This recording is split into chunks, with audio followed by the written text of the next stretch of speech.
আর ইসলামপুরের দিকে এবার নজর রাখবো, কারণ নিখোঁজের খবর পাওয়া যাচ্ছে। রিহ্যাব সেন্টার থেকে নিখোঁজ হয়ে যাওয়ার ঘটনা, নেশা মুক্তি কেন্দ্র, সেখান থেকে যুবক নিখোঁজ। কিভাবে নিখোঁজ, কি অভিযোগ উঠে আসছে পরিবারের, আরো ডিটেইলে বিষয় চঞ্চল জানাতে পারবে। চঞ্চল, ঠিক কি হয়েছে? নেশা মুক্তি কেন্দ্র থেকে কখন বা কবে নিখোঁজ হয় এই যুবক?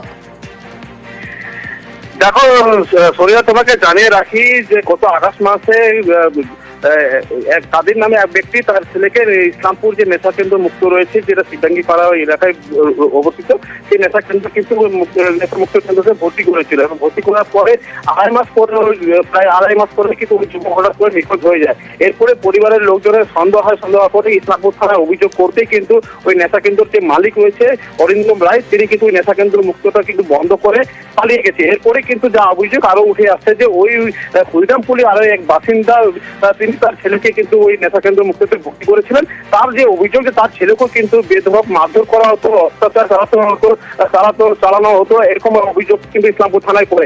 এরপরে কিন্তু নেশা কেন্দ্র মুক্তের যে মালিক তারা কিন্তু উধাও হয়ে যায়। তারপরে কিন্তু পরিবারের লোকজনের যেটা দাবি বা অনুমান করা হচ্ছে যে তাদের যে ছেলেকে মেরে কোথাও করে পালিয়ে গেছে, এমনটা অভিযোগ করেছে এবং এই অভিযোগের ভিত্তিতে ইসলামপুর থানায় একটা অভিযোগ করেছে। অভিযোগের ভিত্তিতে ইসলামপুর থানা পুলিশ অভিযুক্ত বাড়িতে কিন্তু লাগাতার তল্লাশি চালাচ্ছে এবং খোঁজ চালাচ্ছে। তবে কথাই গেল ওই অরিন্দম রায়, তার খোঁজে কিন্তু তল্লাশি চালাচ্ছে ইসলামপুর থানা পুলিশ। একটা বিষয় জানতে চাইবো চঞ্চল, এই যুবক কতদিন আগে এই রিহ্যাব সেন্টারে ভর্তি হয়েছিলেন?